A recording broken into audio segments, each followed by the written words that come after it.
buena noche. Bienvenido, como siempre, a su programa Acción Positiva.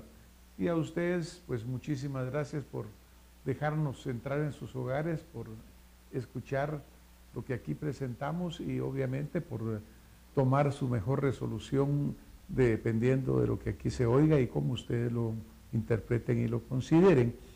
Desafortunadamente en Guatemala hemos estado viviendo permanentemente en una conflictividad, la cual en vez de disminuir pareciera estar aumentando constantemente a nivel nacional. Vemos brotes de conflictividad en diferentes puntos y cada uno de ellos se va asociando con diferentes y nuevos problemas. El que nos ha conmocionado duramente pues a la sociedad ocurrió este 20-21 de septiembre, ocurrió específicamente en San Juan Zacatepeques, en el área de Los Pajoques, y conmocionó o hizo resaltar más todavía esto que es desafortunadamente algo que ocurre muy seguido en Guatemala. Entonces nos permitimos invitar hoy al señor Daniel Pascual Hernández, a quien le doy la bienvenida. Daniel, bienvenido a este programa. Muchas gracias, doctor. Un gusto estar con usted aquí en este programa. Pues Daniel es dirigente del CUC, Comité de Unidad Campesina. Ha sido conocido por la lucha que ha mantenido con esa organización en defensa de sus creencias, de sus visiones, de cómo esta sociedad debe trabajar mejor para todos los guatemaltecos, no solamente para algunos. Esto no ha sido fácil, Daniel. Cuéntenos, en esta situación terrible que ha pasado en San Juan, ¿qué le queda a usted como sabor amargo, digamos, de por qué se produjeron las cosas ahí? Bueno, sí, gracias, doctor, nuevamente. De hecho, es un hecho repudiable, un hecho condenable, es inaceptable que conflictos sociales, que problemas que hay en el campo, en las comunidades, no se resuelvan a través de los espacios de diálogo existentes, y que también hay una negligencia de las autoridades en atender denuncias incluso hechas de existencia de grupos armados, del no resolver el problema social, más problemas de grupos armados e incluso la existencia de comités de seguridad. Es una mezcla de cosas que al final, en este momento, lo que estamos viendo es esa masacre repudiable, condenable, que nos sumamos a la voz generalizada, que no debe ocurrir, no debe permitirse en este país.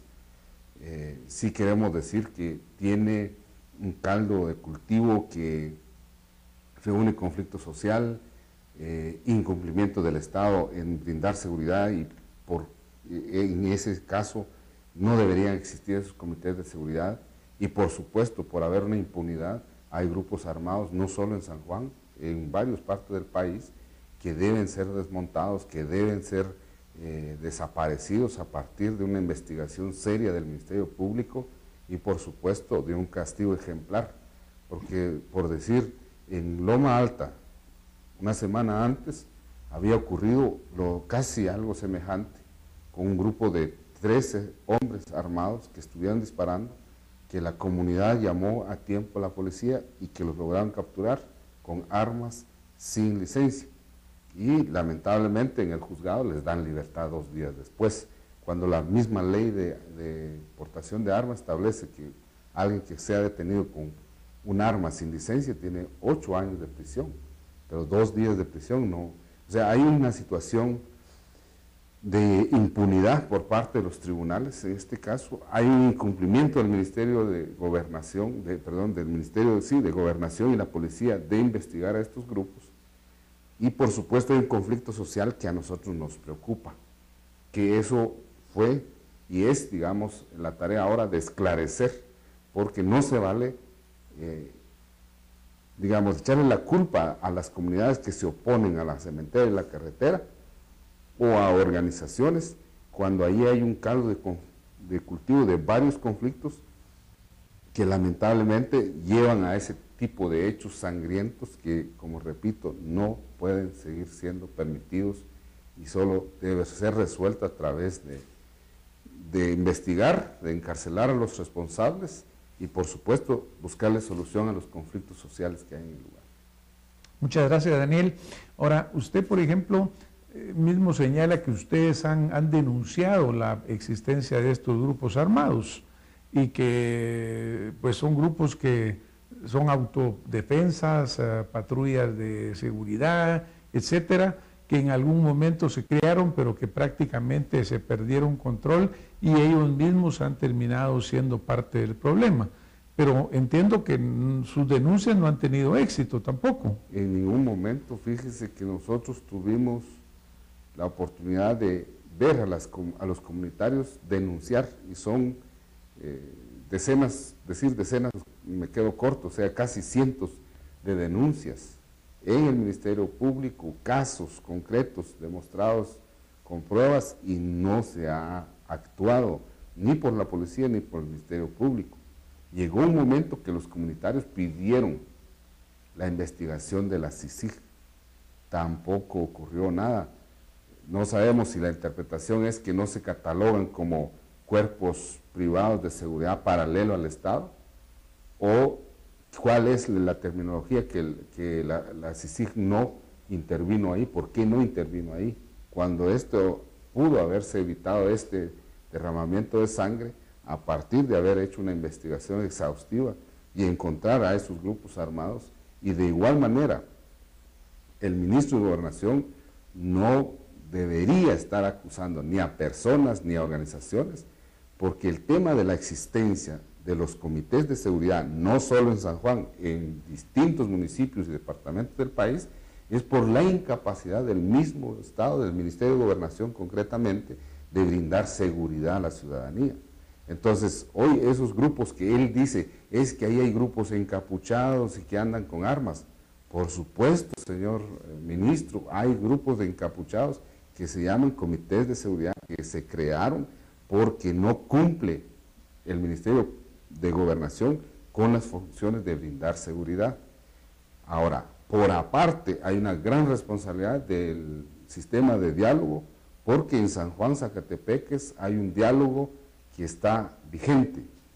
El 16 y 17 de julio, las comunidades de San Juan, Zacatepeques, que son 12, a las que siempre y todos conocemos que se oponen al proyecto cementero, a la carretera, hicieron una caminata hacia la capital y concluyó con una reunión con el presidente de la República.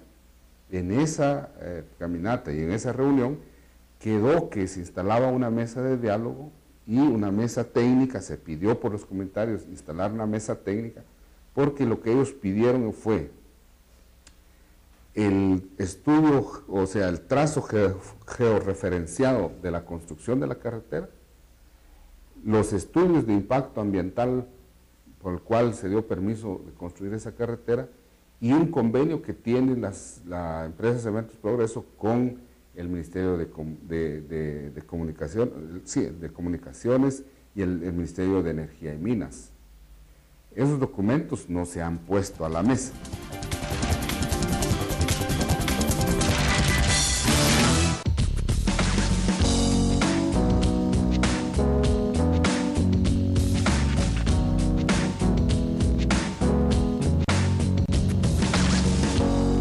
Santa Lucía, en tu mesa todo el día.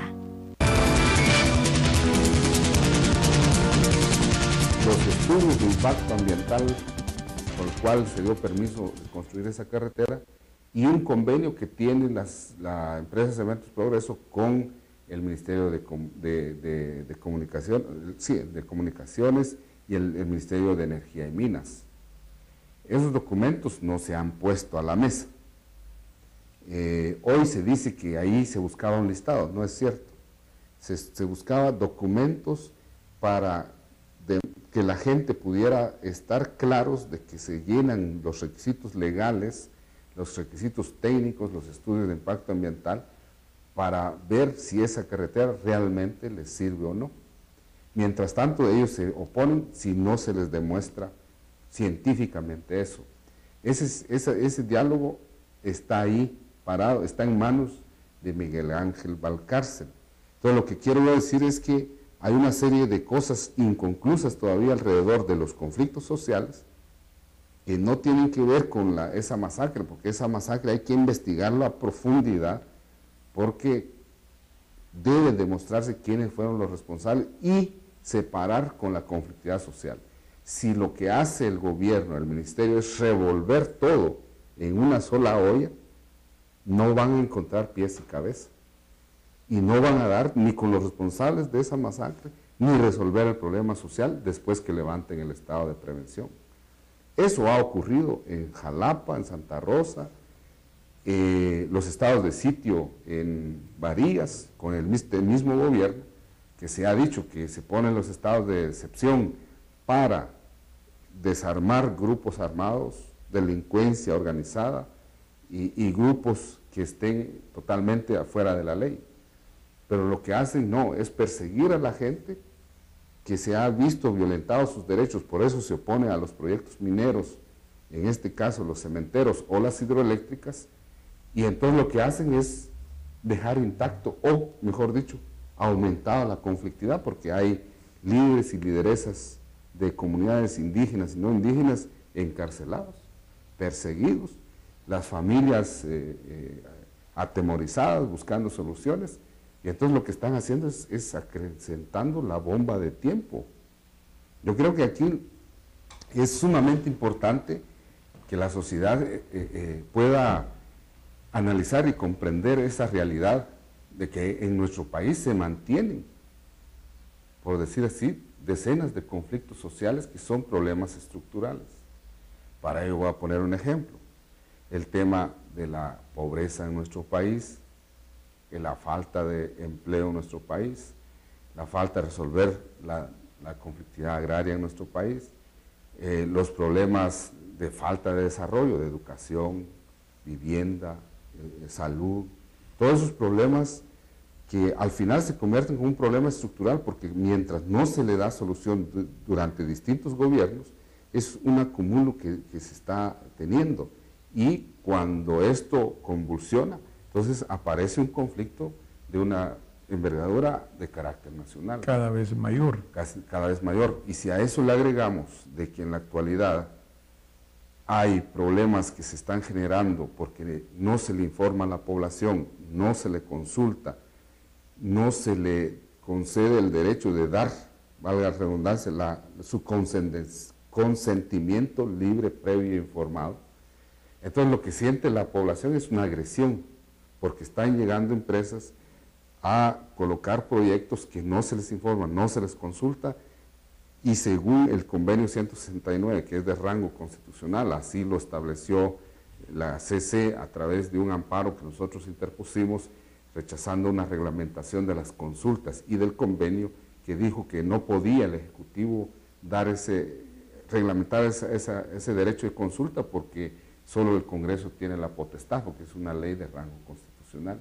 En ese convenio se le concede el derecho al territorio a los pueblos indígenas y no indígenas, el derecho a ser consultado, la obligación, mejor dicho, del Estado de consultarles cuando se va a instalar un proyecto o una carretera o una hidroeléctrica o un proyecto minero, etc. Eso no ha ocurrido, entonces la población se siente agredida. Hay un Estado de Derecho solo para un sector, y principalmente el sector económico, poderosamente económico. Y entonces cuando estos derechos son vulnerados, la población lo que hace es una reacción de defender esos derechos. Entonces, esos problemas de raíces históricas con estos problemas actuales están haciendo acrecentar una conflictividad en el país que es de mayor envergadura. Nosotros hemos hecho una labor. Mire, la sociedad civil guatemalteca se le ha reconocido muy poco la labor que se ha hecho a partir de la firma de los acuerdos de paz. Creo que es una sociedad que entendió que la paz había que buscarla a través de democratizar las leyes de nuestro país, a través de crear institucionalidad del Estado que atienda esa serie de derechos que no han sido gozados o no han sido permitidos el que la población lo disfrute. Entonces comenzamos a hacer una serie de leyes. Por parte de nosotros, los pueblos indígenas y campesinos, propusimos una agenda de legislación agraria para que se creara una institucionalidad agraria a través, digamos, del Fondo de Tierras. Se propuso la ley de catastro y llevamos a cabo la discusión, el cabildeo, y se aprobó la ley de catastro para resolver esa inseguridad jurídica que tiene la propiedad de la tierra en nuestro país. Propusimos un código agrario, tribunales agrarios, e incluso hablamos de que debe haber una ley específica para tierra de pueblos indígenas, pero se nos cerraron las puertas. El sector privado, el sector político, los partidos políticos y los diputados. En la actualidad estamos peleando una ley de desarrollo rural. Digo peleando porque los derechos no se negocian, los derechos deben ser disfrutados. La población, la ciudadanía no puede ir a mendigar derechos, sino que tiene que tomar esos derechos, porque son ley, están en la Constitución. El derecho mismo al desarrollo rural es un derecho reconocido por nuestra legislación y legislación internacional de las Naciones Unidas. Entonces, en ese ejercicio de buscar soluciones, a través de leyes, institucionalidad también, se ha cerrado las puertas. Entonces, lo que quiero decir es que esa urgente necesidad de dar soluciones a problemas estructurales debe tenerse una capacidad enorme, pero también de esa nueva conflictividad que se genera en este momento. Y eso, podríamos decir, que el Estado es parte del conflicto, porque ha asumido un papel de proteger a estas empresas. O sea, cuando digo proteger, es que usted recordará que en el 2005 se firmó el Tratado de Libre Comercio con Estados Unidos, que concedió casi la soberanía de nuestra producción agrícola y de nuestro comercio a los países poderosos, porque no podemos competir con ellos, ni contra ellos. Luego se liberó las concesiones mineras en el 2007, y poco a poco se fueron dando las licencias petroleras, hidroeléctricas, etc. Entonces, ¿quién lo concedió? El Estado. Por eso nosotros veíamos que los partidos políticos veían como un negocio el llegar al gobierno, porque ahí es donde se dan las concesiones, se dan las licencias, y entonces comenzó como una entrega agresiva de nuestros territorios, de nuestras aguas, de nuestras fuentes de petróleo a las empresas. Y no hay entonces una participación ni de la sociedad, hay sí una participación hoy del sector privado en inversión en esas hidroeléctricas, más no inversión en el área rural, porque ese es un término que es como, no es juego de palabras, pero hay inversión en el campo, pero no para el campo.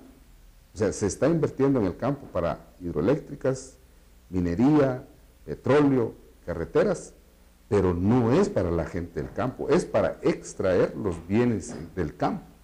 Allí es donde nosotros estamos preocupados, porque entonces la gente no solo está siendo agredida, está siendo también saqueada su territorio, sino violentado sus derechos. Ahí es donde creo yo que sí hay que entender esas soluciones a los problemas estructurales. Es una deuda pendiente no solo del Estado, de los gobiernos de turno, sino que diría de una gran responsabilidad del sector político y del sector empresarial, porque de parte de la sociedad civil, con esta serie de leyes que mencioné, que hemos propuesto, lo que busca es que a través de los mecanismos legales e institucionales de este Estado se le dé soluciones a esos problemas. Y cuando se cierra la puerta, entonces ya no es responsabilidad de la sociedad civil o de la gente, de los pueblos indígenas o organizaciones campesinas no buscarle soluciones.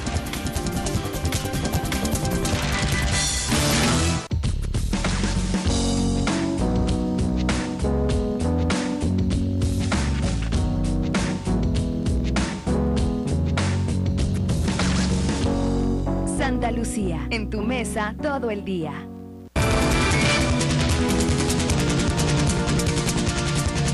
Lo que busca es que a través de los mecanismos legales e institucionales de este Estado se le dé soluciones a esos problemas. Y cuando se cierra la puerta, entonces ya no es responsabilidad de la sociedad civil o de la gente, de los pueblos indígenas o organizaciones campesinas no buscarle solución. Gracias, Daniel.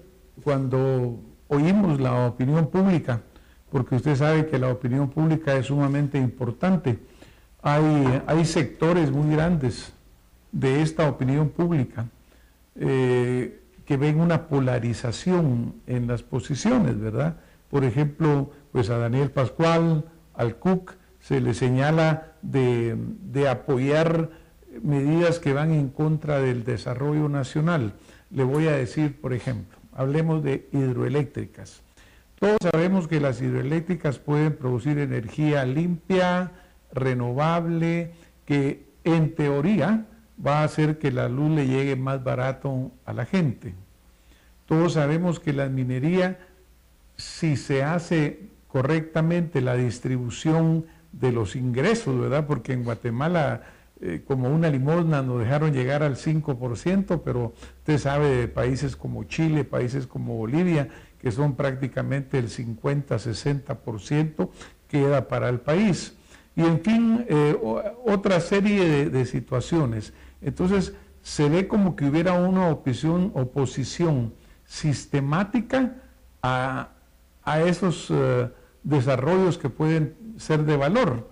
¿Usted cree que en el caso de las hidroeléctricas, para poner un ejemplo, el oponerse a ellas es sistemático o es porque no se llena los procedimientos, como usted dice, no se hacen las consultas adecuadas y que no se dan tampoco las compensaciones ofrecidas? Sí, correcto. Mire, en el tema del modelo extractivista, por eso a veces dicen que nosotros mezclamos el tema minero con las hidroeléctricas, con infraestructura, etcétera, y eso es una equivocación. No, lo que sucede es que hay como un patrón de forma de imposición.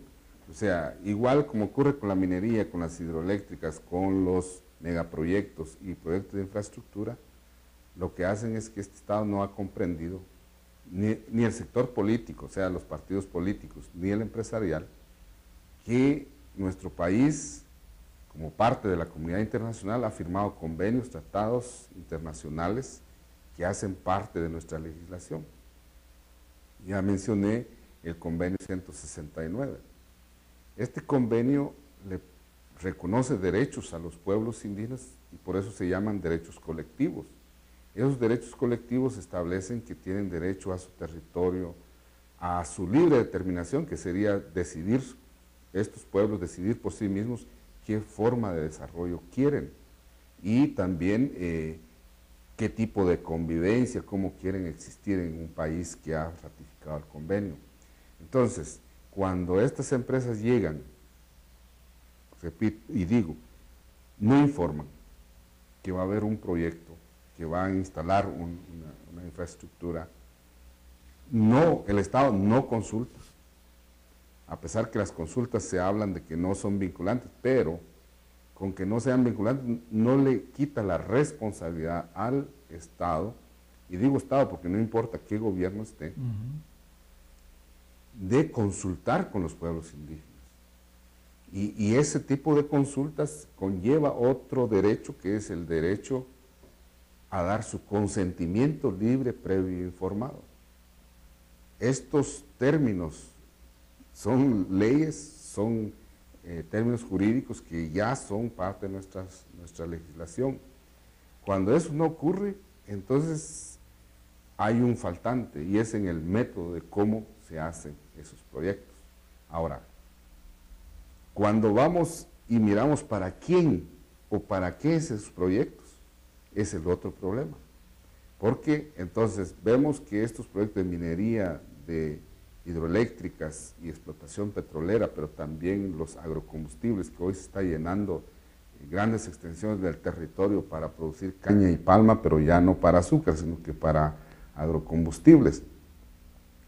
Y estamos viendo que ese modelo no es para la gente, porque todo ese modelo, cuando llamamos extractivo, es que todo lo que se produce o se saca de riqueza en nuestro país no es para que la gente disfrute esas riquezas, sino que es de empresas que vienen, primero, a romper el tejido social, segundo, a destruir nuestro ambiente y tercero, a contaminar nuestras fuentes de vida, que es el aire, el agua, los bosques. Y cuando vemos que eso no genera ningún desarrollo, entonces lo que está pasando es que ahí hay un problema de modelo, el modelo que el Estado y las empresas extranjeras, con anuencia de los diputados, porque son los que hacen esas leyes para que todo esto sea jurídicamente legal, entonces hay realmente un problema. Yo estoy de acuerdo con usted que Bolivia, Ecuador, Chile han logrado negociar que las regalías sean al revés, que sean algunos hasta incluso el 30% para las empresas y el 70% para el Estado, para el país. En otros es el 50-50. Entonces, ¿pero qué es lo que va a pasar con esos países? La destrucción de sus bienes naturales, sus recursos, el agua, el aire, las semillas, las fuentes acuíferas, lo que van a pagar ese daño son las futuras generaciones de los nietos y nietas. Ahora, como dice mucha población sencilla en sus propias palabras, dice, ¿verdad? Sí, es empleo, pan para hoy, pero hambre y destrucción para mañana. Eso sí es realmente preocupante, porque el tema que hoy los pueblos indígenas están colocando es que se necesita proteger y defender las fuentes que dan vida a un pueblo, a una nación, a un país. Y esos son las montañas, las selvas, los cerros.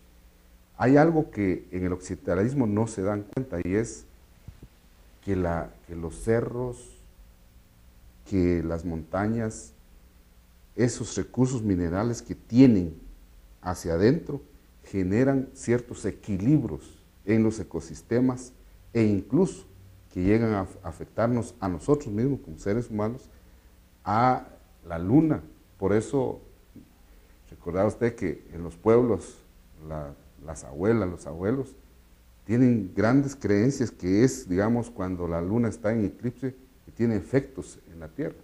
Bueno, esto es difícil comprender porque muchos no se nos enseña en ningún lado, pero eso que la gente está diciendo, que se está destruyendo, esos elementos que permiten armonía entre la Tierra, los seres humanos, las plantas, la naturaleza, nadie lo está valorizando, nadie lo pone en discusión para decir que hay algo más allá que el simple hecho de que si nos quedamos con el 50% de las regalías o no. Y eso que se va a destruir para el seguimiento de la vida y de los seres vivos, los seres humanos, eso es invaluable y eso creo yo que hay que comenzarlo a discutir, porque entonces si queremos desarrollo, podríamos tener un país súper desarrollado con carreteras, autopistas, trenes, grandes hospitales, pero ¿de qué nos sirve si, por decir así, en menos de 50 años ya la humanidad no aguantamos vivir más de 50 años, 70, porque ya es un problema muy pues muchas gracias, Daniel. Pues desafortunadamente el tiempo se nos acabó porque tenemos obviamente mucho más que hablar, pero vamos a invitar a que continuemos desarrollando el tema. Muchas gracias. A ustedes que nos han estado viendo y escuchando, pues han escuchado directamente de Daniel Pascual cuál es su punto de vista en diferentes aspectos, desde el problema surgido y que fue la masacre de San Juan Zacatepeques hasta de dónde se origina y por qué se están dando estos problemas. Por favor, ustedes son quienes mejor pueden analizar lo hoy aquí escuchado, tener su criterio y obviamente en lo que sí coincidimos con el señor Pascual es en el punto de vista de que para que Guatemala salga adelante, lo que sí hace falta y que tenemos que tener es un diálogo muy amplio, un diálogo nacional que incluya a todos los sectores para que lleguemos a poner de acuerdo el interés de todos, porque mientras sigamos no oyéndonos cuando hay una discusión, cuando sigamos no poniéndole atención al otro, sino que simplemente saltándole a responder nuestras ideas, pues obviamente no llegamos a ningún lado. Ojalá que cosas como la de San Juan nunca se vuelvan a repetir pero también lo terrible es que se van a repetir porque no estamos haciendo algo efectivo para evitar que se den de nuevo. Muchas gracias por haber estado con nosotros esta noche. Muchas gracias, Daniel, por acompañarnos y nos vemos la próxima semana con más acción positiva. Muy buenas noches.